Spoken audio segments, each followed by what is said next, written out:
Crimes that the internet solved. Chat room suicide. Celia Blay was browsing the net when she stumbled across a suicide news group online and soon learned of the plans for a mass suicide pact. Blay began investigating after police showed little interest in the case. She befriended a suspicious user going by the name of Li Dao. Li Dao claimed to be a young, sympathetic woman with suicidal tendencies, but over time, Blay exposed Dao as a middle-aged man named William Melcher Dinkle. William had a secret desire to play God with people's lives, and was convicted of assisting suicide by coaching people on how to hang themselves on webcam. He claims to have played a part in over a dozen deaths. Hacking against pedophiles. In 2011, hacktivist group known as Anonymous declared war on pedophiles and online predators. Within the first month, Anonymous hacked and shut down 40 pedo-friendly websites and exposed over 1,500 pedophiles for the FBI to investigate. The vigilante group known to stir up controversy continued to this day to attack and expose online sex offenders, including the well-known U.S. Republican Michael Zentani. Twitter versus hate crime. After surveillance footage of a hate crime against a gay couple was released to the public, it was the work of Twitter users that ended up identifying the perpetrators.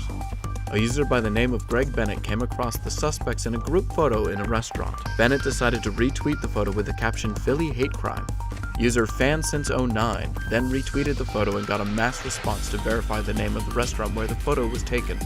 From there, FanSince09 found that most of the suspects had checked into the restaurant on Facebook and reported them to police. Look to the cloud. When Randy Schaefer discovered his truck had been broken into and his iPad and $5,000 cash stolen, he was prepared to count his losses and move on. Just a few days later, Schaefer checked his iCloud account and found selfies of the criminals and a video where they state their names while flaunting his cash.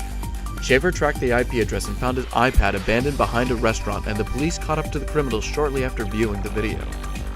Online manhunt.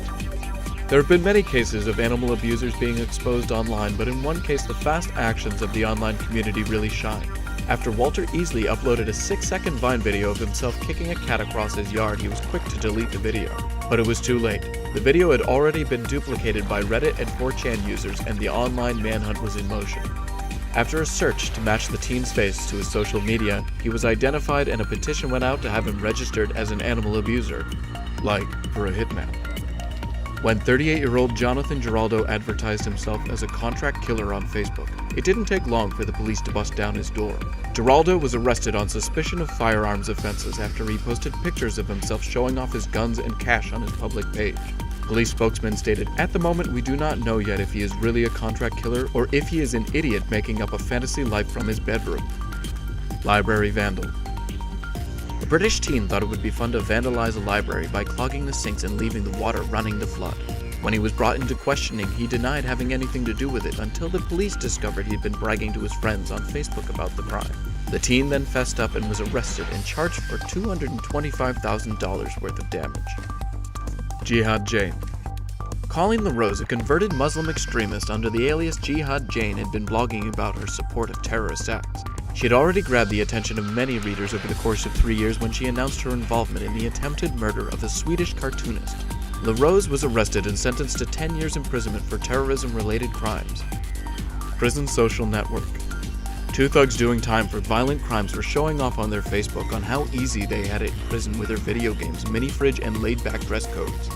However, the prison's strict no cell phone rule still applied. When the authorities saw that they were updating their social media, changes were made to their living situations. The inmates lost everything remotely luxurious in their cell and were put into solitary confinement. Sicko, Snuff said. Over the course of many years, disturbing videos had been popping up of animals being tortured to death. Not much was done about it until the user uploaded a video of himself killing and dismembering a bat. The perpetrator also indulged in necrophilia and cannibalism.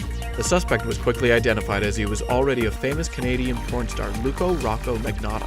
Magnotta was arrested for one of the most shocking and grotesque crimes exposed to the internet.